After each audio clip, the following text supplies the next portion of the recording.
그 14장 우리 1절부터 14절까지 말씀입니다.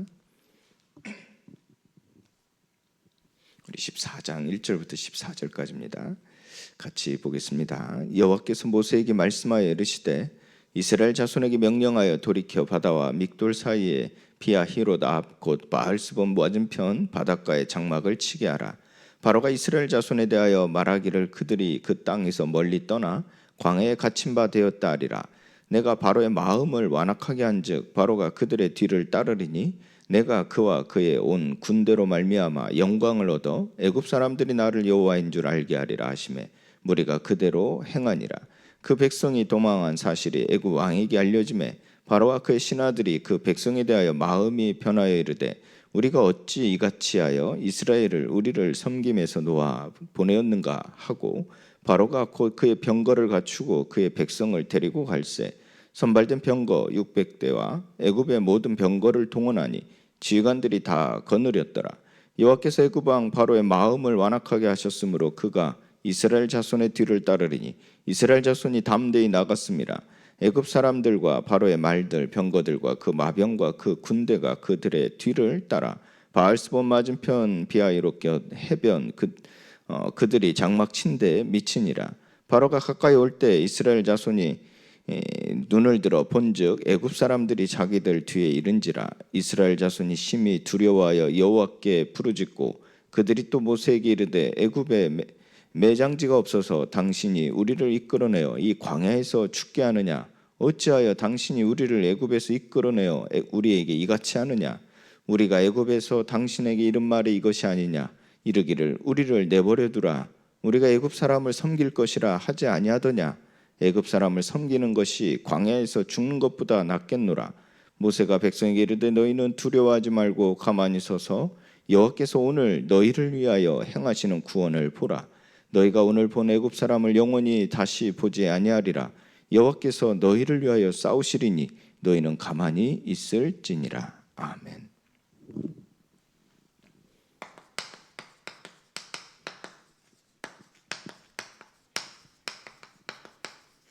자, 우리 인생이 이 승리를 보장받은 인생이라 하나님은 오늘 또 우리에게 말씀하십니다.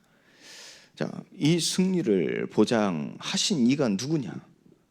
함을 우리가 정확히 붙잡는다면 우리 인생은 늘 승리하는 삶이 되게 하실 것이고 그 승리를 빼앗기지 않는 삶입니다. 정확히 얘기하면 우리 인생에서 승리를 빼앗기지 않으면 되겠죠.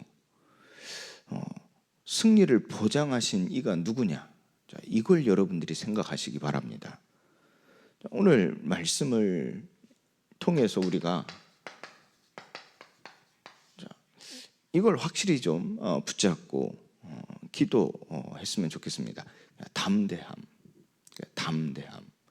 자, 이 담대하라라는 이 말 속에 숨겨진 의미가 있습니다. 담대하라라는 그 말씀에 숨겨진 의미.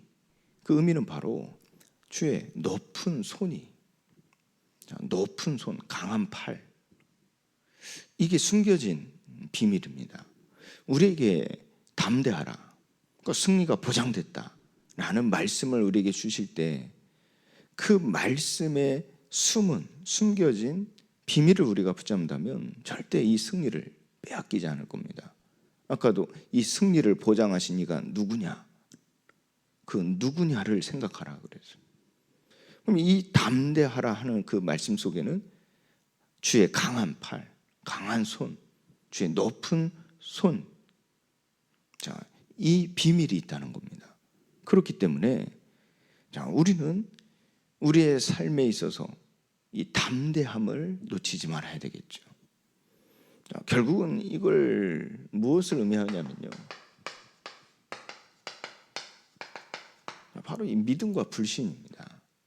이것은 이 양면성을 가지고 있어요. 자, 이 믿음과 불신이라는 것이 이 양면성이 있어요. 우리가 어찌 저 애굽 사람이 저럴 수 있을까라고 생각할 수 있겠습니다만은 우리도 마찬가지라니까요.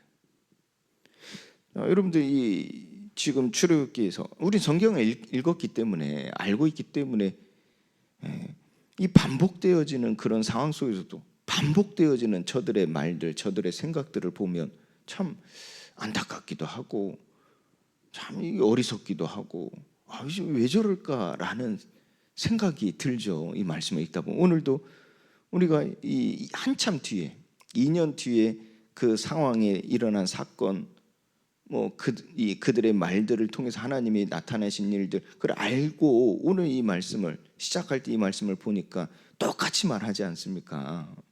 이걸 보고 참 어리석다, 왜 저럴까라고 생각하지만 사실은 우리가 살아가는 삶 속에 똑같거든요. 그러니까 이게 왜 그러냐면 이 양면성을 가지고 있으니까 그래. 이 믿음과 불신은 이 불신이요 동전의 양면과 같다니까. 동전의 양면.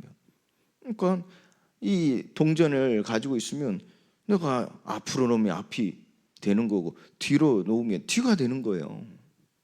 이 믿음과 불신이 그렇다는 거예요. 우리가 상황이 좋으면 믿고 상황이 안 좋으면 안 좋고, 여러분들 이 뉴스를 보면 그렇지 않습니까?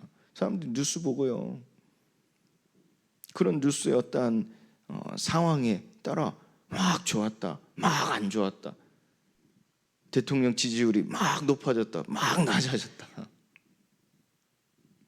그 대통령 여전한데 똑같은 중심과 똑같은 마인드와 똑같은 일을 하고 있는데 조금 상황이 좋아지면 이 지지율이 확 높아지다가 조금 상황이 안 좋으면 확 떨어지고 막 그런다니까요. 이게 나쁘다가 아니에요. 이 양면성입니다. 이 이스라엘이 하나님에 대하여 똑같았어요. 모세와 아론을 두고도 똑같았다니까요.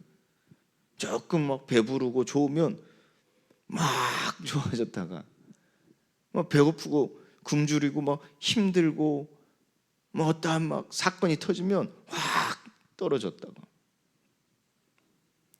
오늘날 교인들도 마찬가지죠. 종교인들이 다 그렇습니다. 사실은요. 종교인들 뿐이겠습니까? 사람들이 그렇습니다. 이게 양면성을 가지고 있거든요. 이 믿음과 불신이 이 동전의 양면과 같아요. 자, 그러면 여기서 우리가 중요하게 가져야 될 게 무엇입니까? 결국은 바로 이 부분입니다. 영적 상태입니다. 결국은 이 영적 상태란 말이에요. 이스라엘이 출애굽하는 과정 속에 10번이라는 주의 강한 손, 이 강한 손을 경험했잖아요. 10번이라는 강한 손을 경험했죠. 쭉 말씀 읽어왔죠. 한 번, 한두 번도 아니에요. 10번이라니. 여러분들 똑같은 일이 그 능력 10번을 반복해서 나왔다고요. 여러분들 확신 갖지 않습니까? 한 두세 번도 의심을 하고 세네 번도 의심하고 대여섯 번도 의심을, 한 대여섯 번도 안 간다니까 한 세네 번 되면 강한 확신을 갖지 않습니까? 10번이라니까 10번. 이 강한 손을 경험했어요.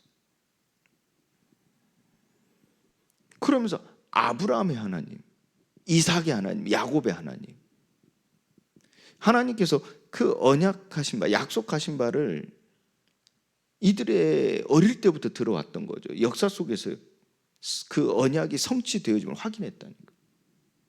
그들이 아브라함을 어떻게 생각합니까?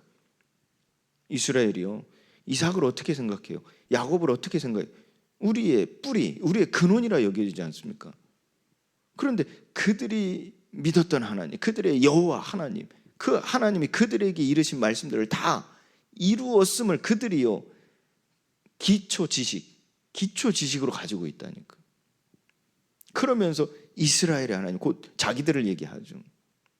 본인들을 얘기하는 것을 알고 있지 않습니까? 그 말씀대로 이루어졌음을.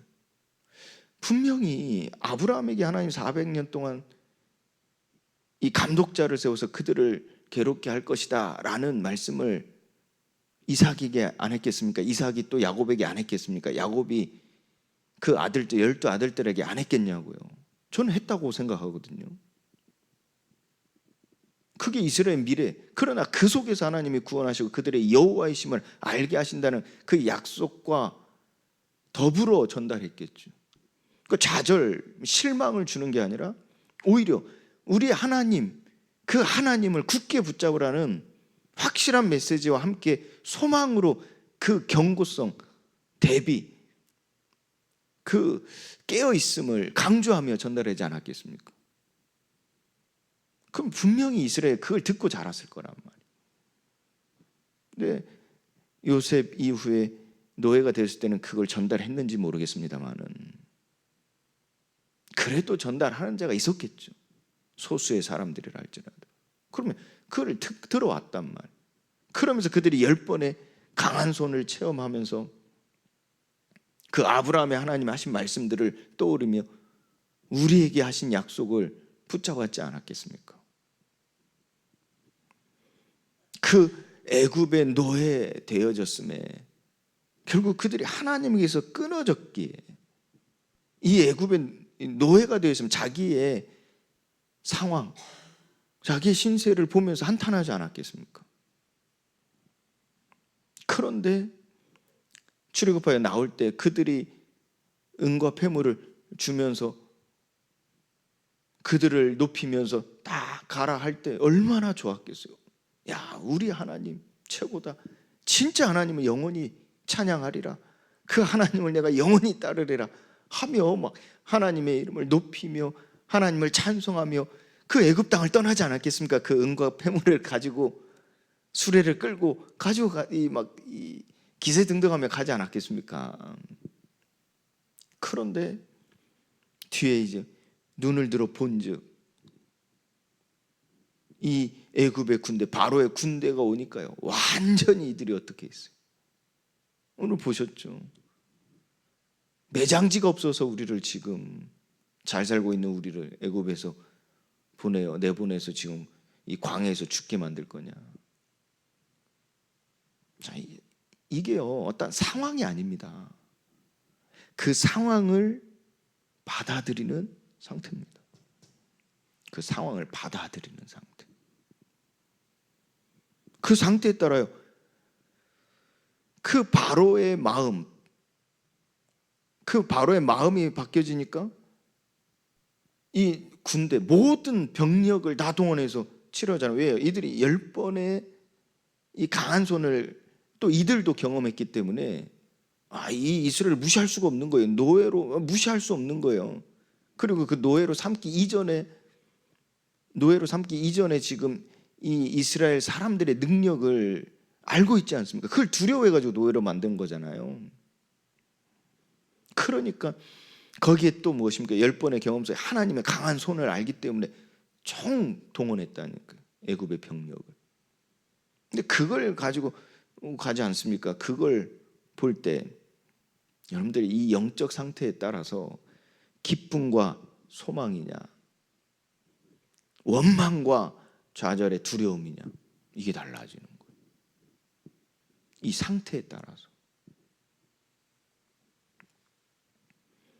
하나님께서는요, 우리에게 오늘 말씀하시는 거예요. 이 영적 상태가 하나님과 화목한 상태를 가져라는 거예요. 유지하라는 거예요. 하나님과의 화목함을 유지하라는 거예요. 이것은 아버지의 그 사랑으로만 가능한 일이겠죠. 하나님의 사랑, 그 독생자를 보내신 사랑으로만 가능하겠죠. 그래서 이 십자가의 피 언약, 이걸 붙들고 또 이걸로 말미암아 하나님과 화목하라는 거예요. 이 상태가 하나님과 화목한 상태를 가져라. 그 화목한 상태 속에 우리에게는요, 평안함과 기쁨과 감사가요 충만해진다니까. 이 사랑에서 나오는 거죠. 또한 이 그리스도의 완성, 요한복음 19장 30절에 십자가에서 다 이루었다 하시죠. 그 완성합니다. 그 완성은 무엇을 의미합니까? 완전성을 가지고 있는 거란 말이에요. 그러니까 이 그리스도로 말미암아 하나님과의 화목함을 확증하라는 거예요. 의심하지 말라는 거예요. 그래서 때를 따라 돕는 은혜의 보좌 앞에 담대히 나아가라는 거예요. 성령께서는 우리 연약함을 아시죠? 도우시죠? 우리를 위해 친히 간구하신단 말이에요. 하나님의 뜻대로 간구해요. 왜요? 그 하나님의 뜻 안에서 우리가 화목할 수 있기 때문에 벗어나지 않게 하시는 거예요. 대제사장 대신 예수님으로 말미암아 우리가 하나님과의 화목함을 존속할 수 있다는 거예요. 영원히요. 그러니까 이 그리스도의 완성입니다. 이 완전성을 가지고요, 하나님과 화목하라는 거예요. 의심치 말라는 겁니다. 또한 이 성령의 도우심이 곧 우리에게 은혜로 임하죠. 그 은혜가 날마다 우리에게 임하기에 그 은혜로 하나님과의 화목할 수 있다는 거예요.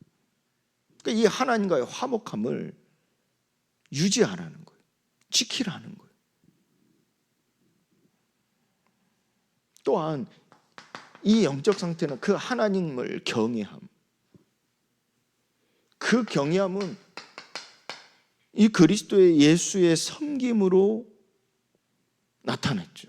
그래서 우리가 예수님을 본받아, 예수님을 따라 그 섬김이 하나님을 경외함에서 오는 것이요, 또한 그 경외함이 우리를 섬기게 한다는 거예요.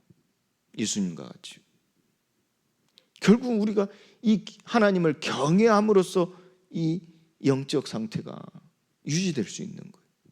그래서 우리가 섬길 때 살아나는 거예요. 우리는 복 받으려고 섬기는 게 아니지 않습니까? 예수님께서요, 나를 본받으라 하신 것처럼, 예수님이 나를 섬긴 것처럼 너도 내 이웃을 섬기라. 저기 작은 자를 섬기라. 그 작은 자를 섬기는 것이 곧 내게 하는 것이라. 그런데 우리가요, 그 작은 자를 섬기는데 내가 살아나는 거예요. 내가 기쁨이 되는 거예요. 내게 또한 소망이 넘치는 거예요.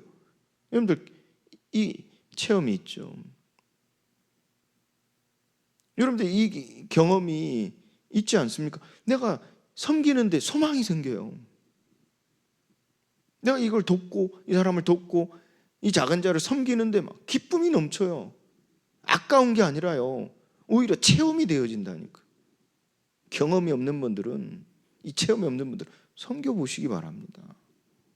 그냥 내가 복받기 위해서 종교적인 섬김이 아니라 여러분들 진짜 하나님을 경외하면서 그 경외함이 예수님을 따라 섬기는 그 섬김으로 정말 한번 섬겨보세요.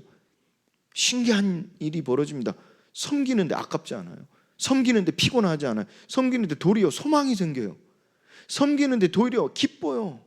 섬기는데 내 것을 나누는데 비워지는 게 아니라 채워진다니까요. 신기하다니까요. 이 영적 상태입니다. 하나님의 이 말씀을 우리는 지키는 거죠. 여호와의 입에서 나오는 모든 말씀입니다.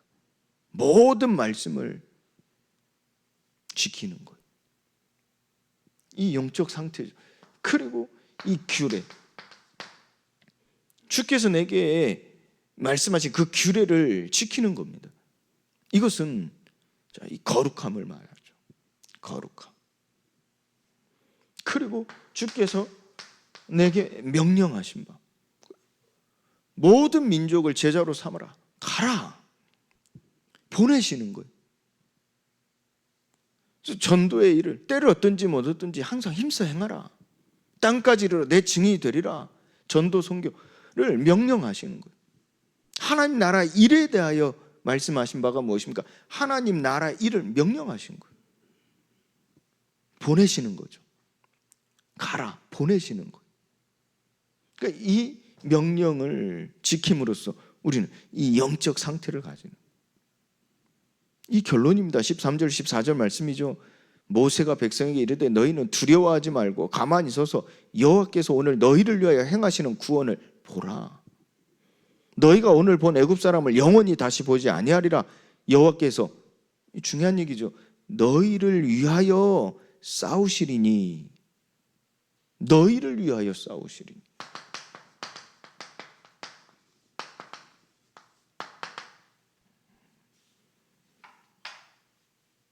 너희는 가만히 있을지니라 그랬어요. 이 영적 상태를 말하는 거예요. 자, 이 모든 일들이 보세요. 4절 말씀에서 보면요, 내가 바로의 마음을 완악하게 한즉 그랬어요.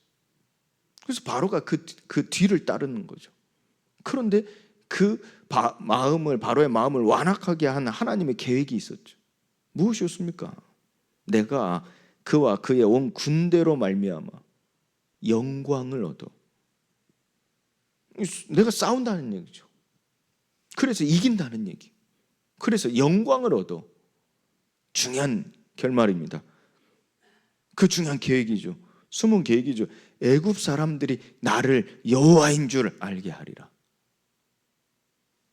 지금 우리에게 일어나는 모든 사건 일 속에 불신과 믿음, 이 양면성을 가지는데 중요한 영적 상태입니다. 그런데 여기에 숨겨진 하나님의 숨은 계획이 무엇입니까? 잃어버린 양을 찾는 거예요. 믿지 아니하는 자들을 믿어 나를 여호와인 줄 알리라. 저 세상 사람들이 여호와인 줄 알리라. 하나님께서 이스라엘 통하여 그 일을 이루시는 것처럼 오늘 저와 여러분들을 통해서 그 일을 이루어 가시고 계시는 줄 믿습니다. 그 중요한 건 빼앗기지 않는 거죠. 보장되어 있는 승리를 뺏기지 않는 것. 어떻게? 영적 상태입니다. 오늘 붙잡으시기 바랍니다. 하나님께서 여러분들을 통하여 저 믿지 아니하는 자들을 구원에 이르게 하실 줄 믿습니다.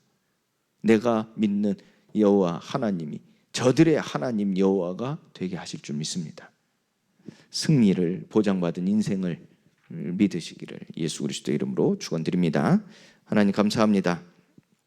오늘도 하나님과 그 사랑으로 말미암아 화목하기를 원하오니 하나님 오늘 또 우리에게 십자가의 피 언약이 확실히 각인되게 하시고 그리스도의 완전성을 가지고 성령의 은혜 속에 들어가는 우리의 발걸음이 되게 하여 주옵소서.